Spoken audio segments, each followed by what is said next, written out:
Karen was not your ordinary artist. She lived in a small, cluttered apartment filled with half-finished paintings and sketchbooks stacked like towers on every available surface. Her art wasn't just about beauty or creativity. It carried a message. Every brushstroke, every splash of color, told a story of frustration and anger toward the world she lived in. Karen believed that art could be more than decoration. It could be a weapon, a voice for those who felt powerless. And lately, her focus had been on one particular target, the monarchy. For years, Karen had watched as the royal family grew wealthier, while many citizens struggled to make ends meet. To her, they represented everything wrong with the system, a symbol of privilege and inequality. It wasn't that she hated them personally. It was what they stood for that made her blood boil. So, she painted. Canvases filled with bold colors and sharp lines depicted scenes of poverty alongside portraits of royals dripping in gold. But no matter how hard she tried, her work didn't seem to reach enough people. Galleries turned her down, saying her art was too controversial. Social media algorithms buried her posts under layers of memes and advertisements. Frustrated but determined, Karen waited for the perfect moment to make her biggest statement yet. That moment came sooner than she expected. One sunny afternoon, Karen joined a peaceful protest outside the Grand Palace gates. Thousands of people had gathered, holding signs and chanting slogans demanding change. Standing among them were rows of royal guards, silent, stoic figures dressed in their iconic red uniforms and tall bearskin hats. Their presence was meant to intimidate, to remind everyone of the power they protected. But to Karen, they looked almost robotic, emotionless statues guarding something she saw as corrupt. As the crowd chanted louder, Karen's heart raced. She glanced at the bucket of bright red paint sitting near her feet. It was leftover from a recent project. An idea began to form in her mind, wild and reckless. What if she could use it to send a message so loud that no one could ignore it? The thought terrified her, but also excited her. This could be her chance to break through the noise, to show the world exactly how she felt. Before she could second-guess herself, Karen grabbed the bucket.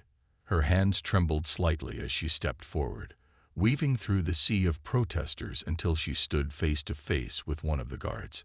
Time seemed to slow down as she lifted the bucket high above her head.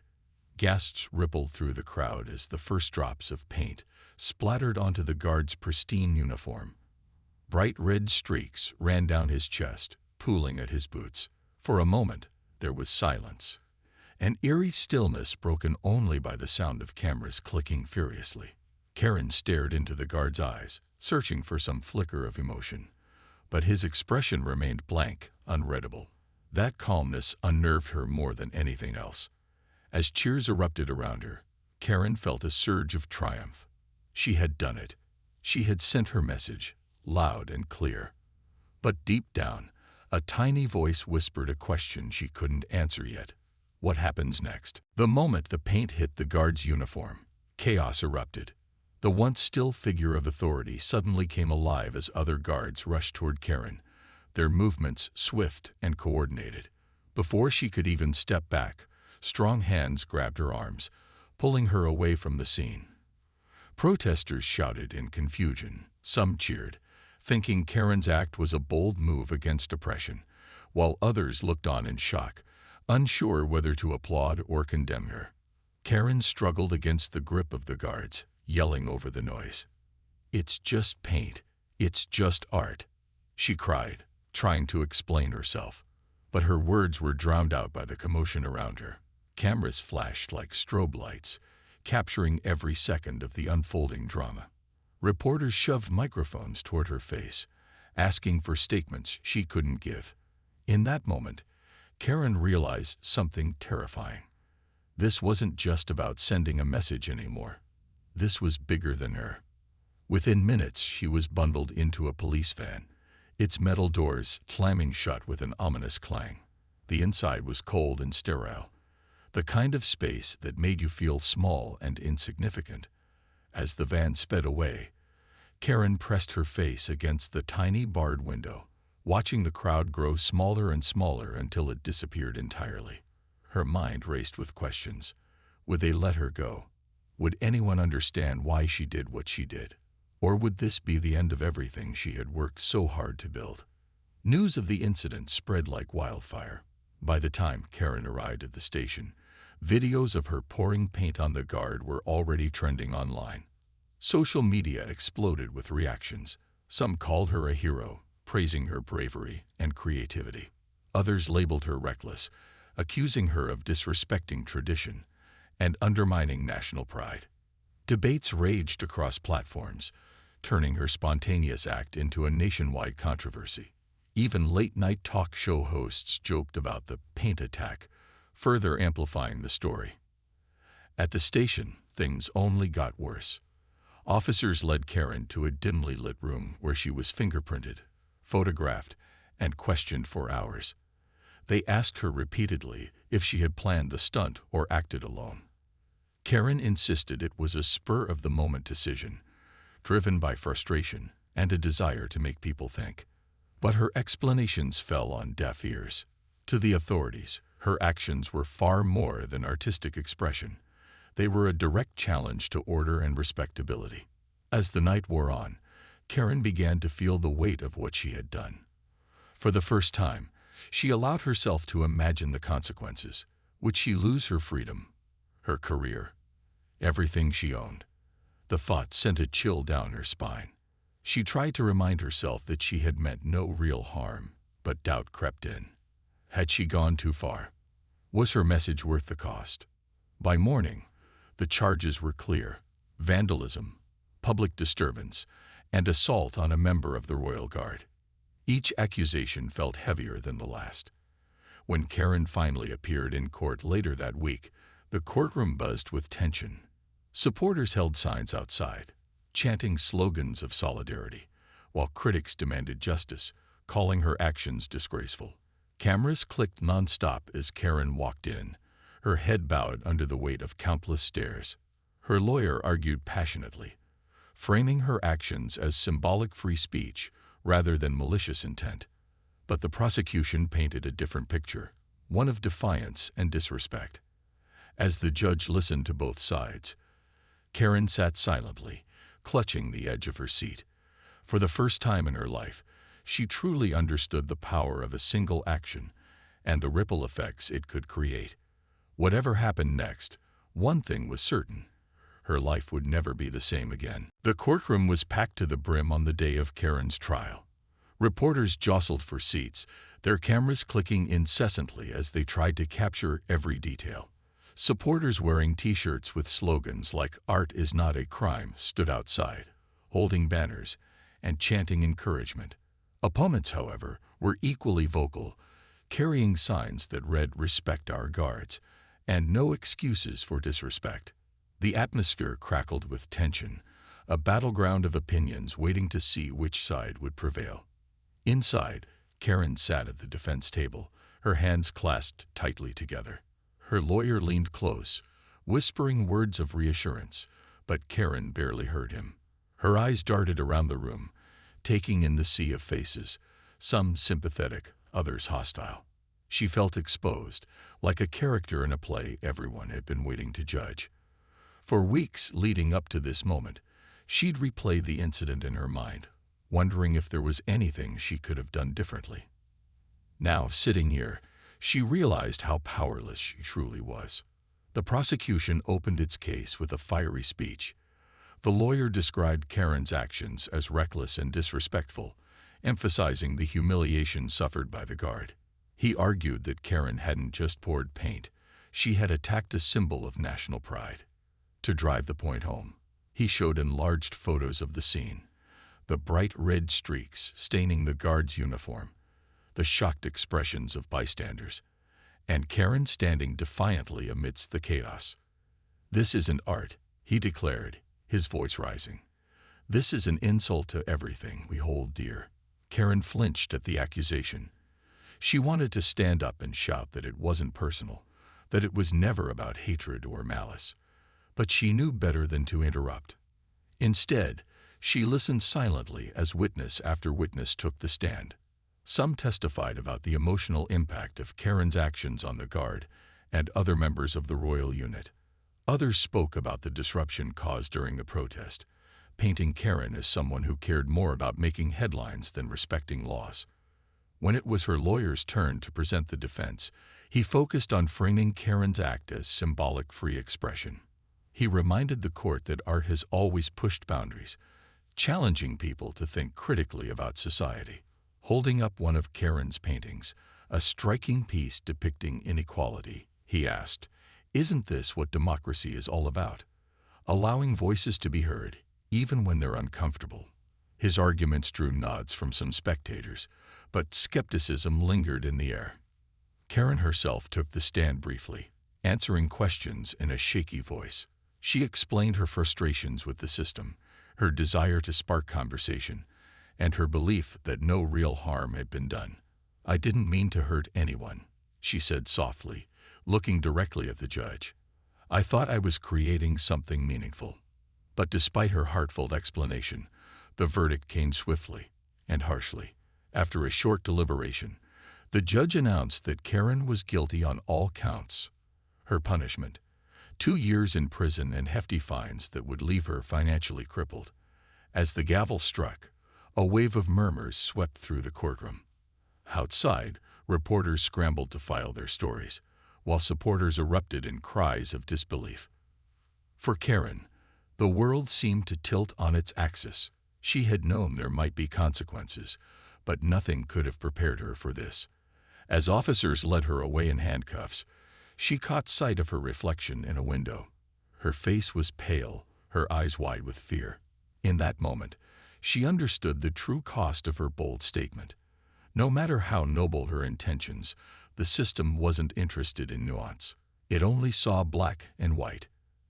And right now, she was firmly in the wrong.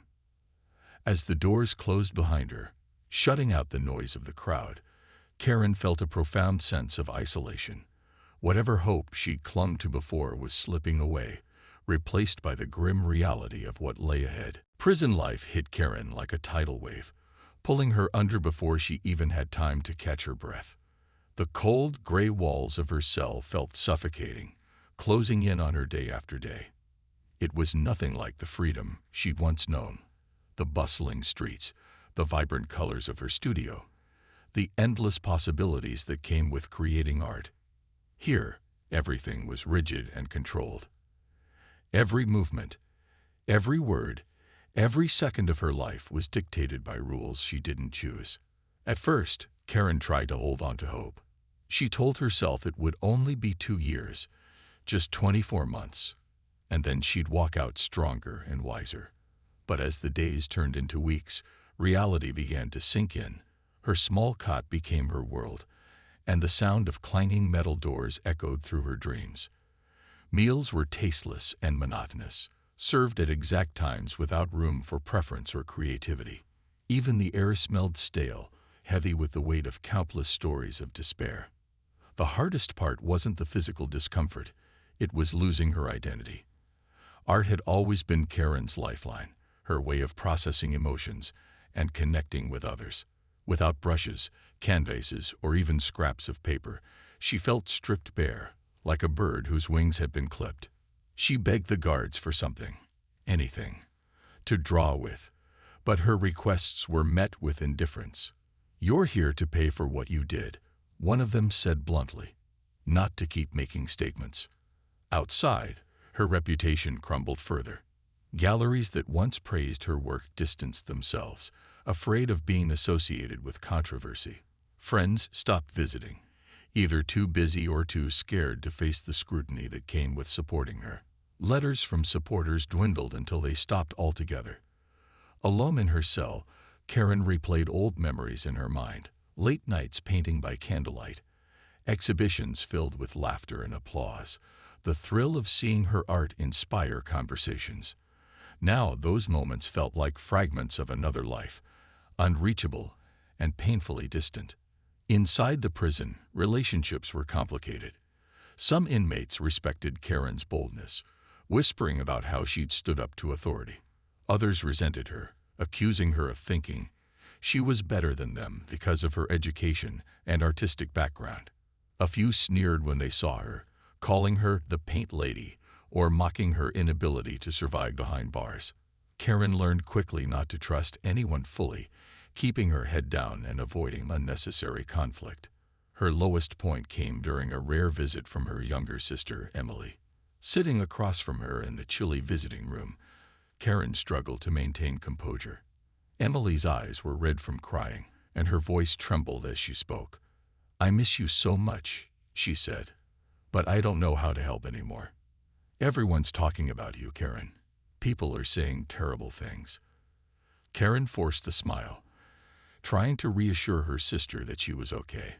But inside, she felt hollow.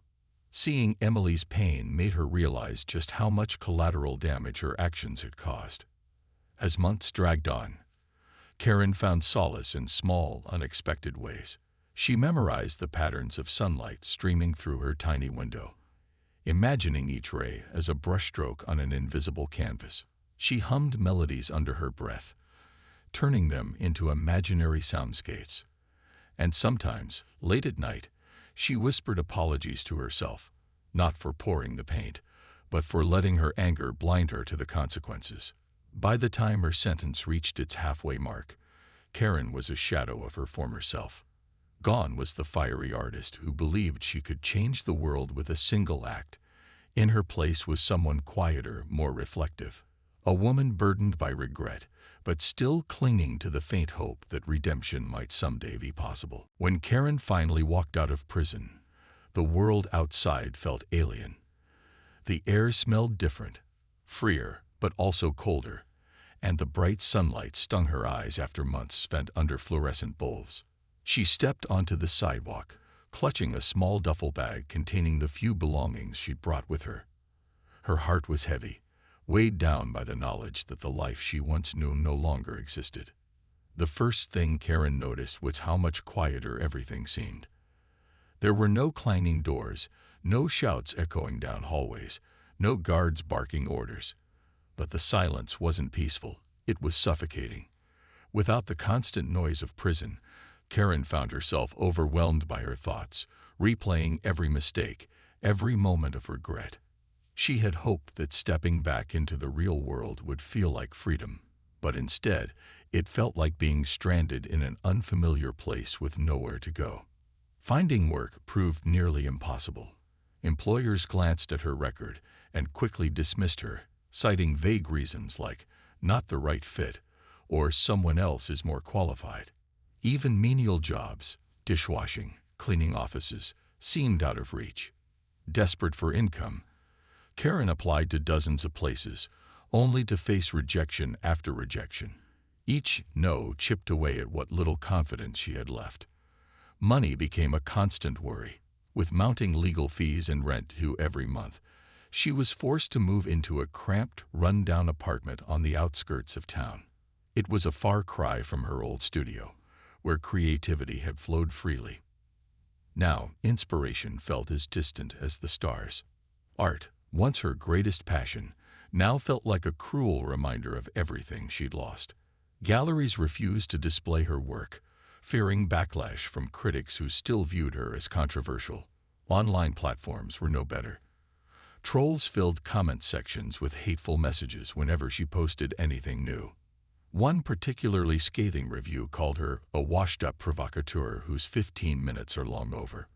Reading those words made Karen want to throw her laptop across the room, but instead, she closed it quietly, feeling defeated. Just when she thought things couldn't get worse, Karen received an unexpected letter. Written in neat handwriting on plain stationery, it offered something she hadn't dared to hope for: a chance. The sender, who chose to remain anonymous, admired her courage and believed in the power of her art. They proposed funding a new exhibition, but with one condition. Instead of focusing on anger and division, Karen would need to explore themes of forgiveness, healing, and reconciliation. At first, Karen hesitated. Could she really shift her focus? Wasn't her rage justified? But deep down, she knew she didn't have many options left. Pouring her pain into her work, Karen began creating pieces unlike anything she'd done before. Gone were the sharp lines and angry colors of her earlier art. In their place came soft textures, muted tones, and imagery that evoked vulnerability and growth. One painting depicted two hands reaching toward each other across a fractured surface, symbolizing broken connections slowly mending. Another showed a stormy sky giving way to sunlight breaking through clouds, a metaphor for finding light after darkness. As she worked, Karen realized these weren't just abstract ideas. They mirrored her own journey. When the exhibition opened, Karen held her breath, unsure how people would react. To her surprise, the turnout was overwhelming. Visitors lingered in front of her paintings, some wiping tears from their eyes. Critics, who had once dismissed her as reckless, praised her evolution as an artist. Karen's work is raw and transformative. One review read, "She has traded outrage for introspection, inviting us all to reflect on our capacity for change." For the first time in years, Karen felt a flicker of hope. Maybe her story wasn't over yet. Maybe, just maybe, she could rebuild, not just her career, but herself. On the opening night of her exhibition, Karen stood nervously in the corner of the gallery, clutching a glass of water she barely touched. The room buzzed with energy. People milled about, discussing her paintings in hushed tones or snapping photos to share on social media. For the first time in years, Karen felt like her art was being seen for what it truly meant, not as an attack, but as a bridge. Yet, despite the warm reception, she couldn't shake the knot of anxiety twisting in her stomach. This wasn't just any exhibition. It was her chance to prove that she had changed, that she could contribute something meaningful to the world. As the crowd moved from one painting to the next, Karen noticed a figure lingering near the entrance. He stood apart from the others, his face partially hidden by the brim of a hat. Something about him seemed familiar, though she couldn't quite place him. Her curiosity piqued. She excused herself from a group of admirers and approached cautiously. "Excuse me," Karen said softly, unsure if she should interrupt. The man turned, and when their eyes met, Karen froze. It was James, the royal guard she had poured paint on all those years ago. Time seemed to stop as they stared at each other, memories flooding back like a tidal wave. She opened her mouth to speak, but no words came out. What could she possibly say to someone whose life she had so dramatically altered? To her surprise, James broke the silence first. "I wasn't sure I'd come," he admitted, his voice calm but tinged with uncertainty. "But your work, it made me think." Karen blinked, caught off guard. "You saw my paintings?" He nodded, gesturing toward one of the pieces, a large canvas depicting two figures standing on opposite sides of a jagged crack in the earth, reaching tentatively toward each other. "That one especially. It reminded me of, well, us." For a moment, Karen didn't know how to respond. All this time, she had assumed James hated her, that he carried bitterness over what she had done. But now, seeing him here, willing to engage, she realized how wrong she might have been. They found a quiet corner where they could talk without being overheard. At first, the conversation was awkward, filled with long pauses and careful phrasing. Karen apologized repeatedly, each word heavy with sincerity. "I never meant to hurt you," she said. "I thought I was making a statement, but I didn't understand how much damage I was causing." James listened patiently, nodding occasionally. When it was his turn to speak, he revealed something that shocked Karen. The incident had affected him deeply, but not in the way she expected. Instead of anger, it had forced him to confront his own feelings about serving in the Royal Guard. Over time, he began questioning whether he truly believed in the values he was protecting. Eventually, the weight of those doubts became too much, and he left the military altogether. "I spent years angry, not at you, exactly, but at myself," James confessed. "I felt humiliated, powerless. But eventually, I realized that what you did, it shook me awake. It made me ask questions I'd been avoiding." Karen listened intently, tears welling up in her eyes. She had always justified her actions as necessary for sparking dialogue, but hearing James's perspective gave her a new understanding of their impact. Their conversation stretched late into the evening, covering everything from their struggles to their shared desire for healing. By the end of the night, they weren't adversaries. They were two people who had been changed by the same event, finding common ground in its aftermath. Before leaving, James extended his hand. "Thank you," he said simply. Karen shook it, feeling a sense of closure she hadn't known she needed. As he walked away, she realized that forgiveness wasn't just something she sought from others. It was also something she could extend to herself. The encounter with James stayed with Karen long after the exhibition ended. It wasn't just the conversation that lingered. It was the realization that her actions, while reckless, had unintentionally sparked change in someone else's life. For years, Karen had carried the weight of guilt, convinced she had ruined everything and everyone around her. But talking to James made her see a different truth.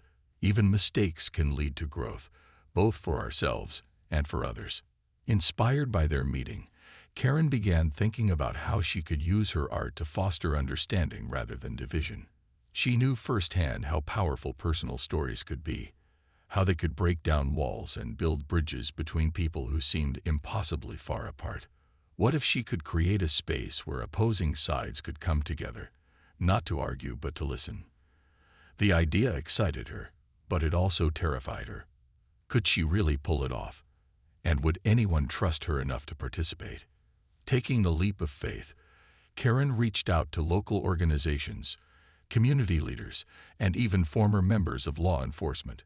Her pitch was simple yet ambitious. She wanted to host workshops bringing together artists, activists, and individuals from backgrounds often seen as opposing forces: police officers, guards, protesters, teachers, students, all united by the goal of exploring conflict resolution through creative expression. To her surprise, many people were intrigued by the concept. Some saw it as an opportunity to heal old wounds. Others were simply curious about what might happen when such diverse perspectives collided. The first workshop took place in a modest community center on the edge of town. Karen transformed the space into a colorful haven, filling it with easels, paints, brushes, and stacks of blank paper. As participants trickled in, awkwardness hung thick in the air.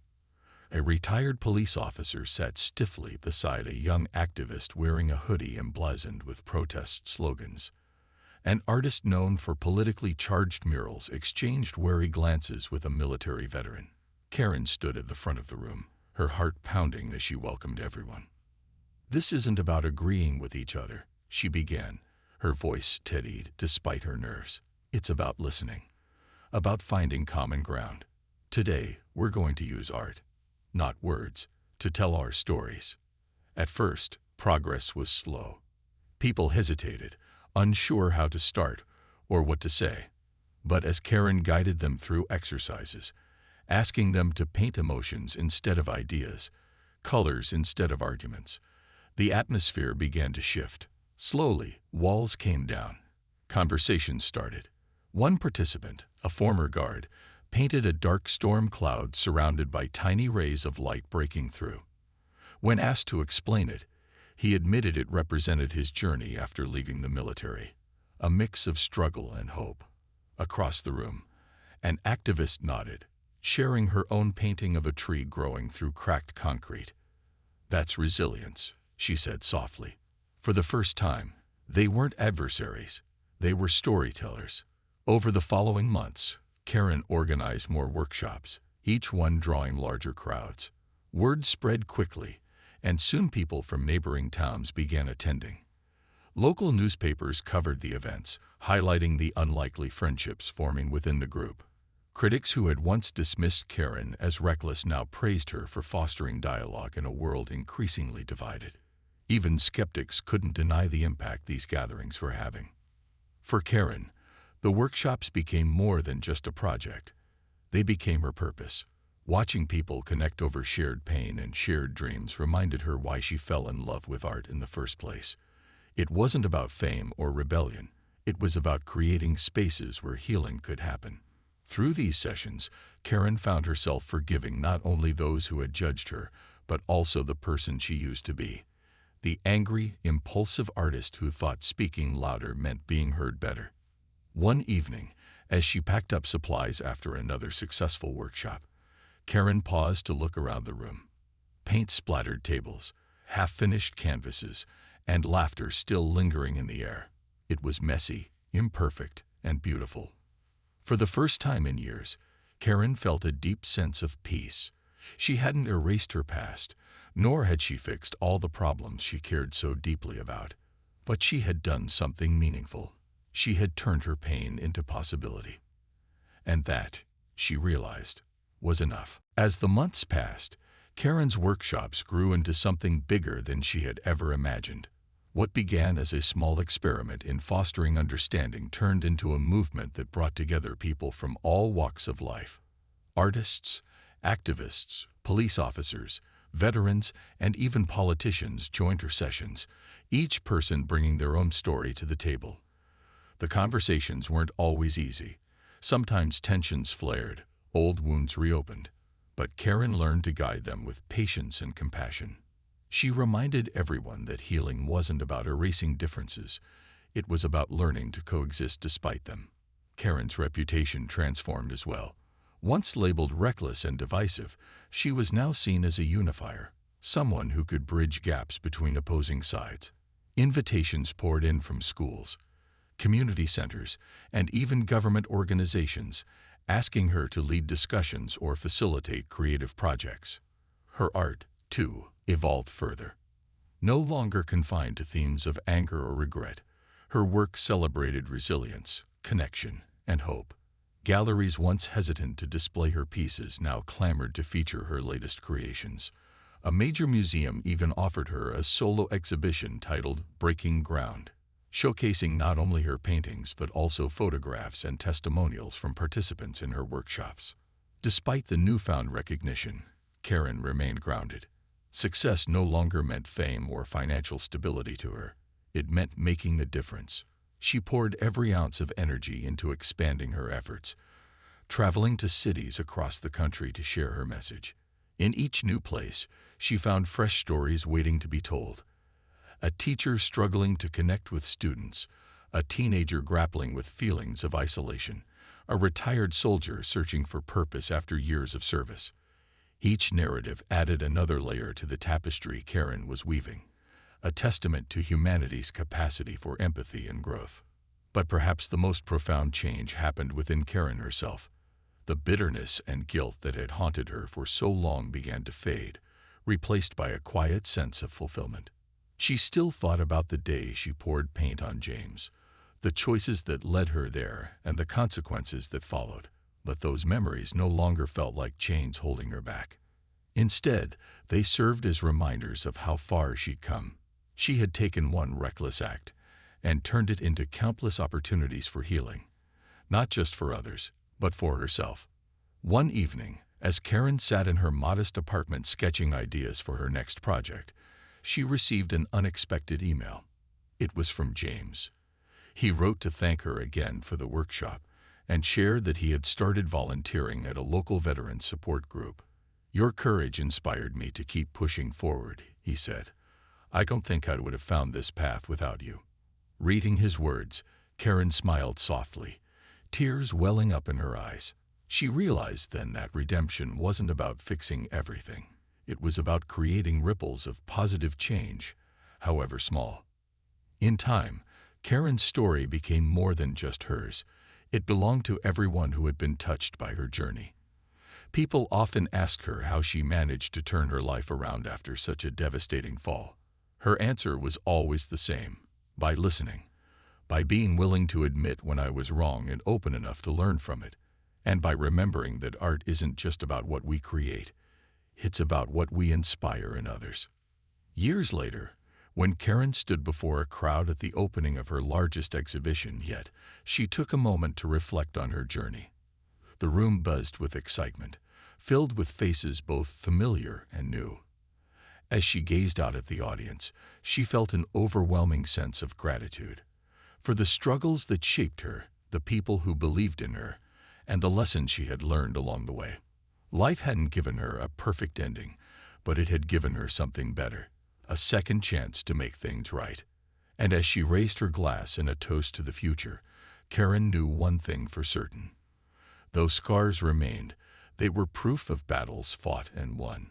She was ready to face whatever came next, not with fear, but with hope.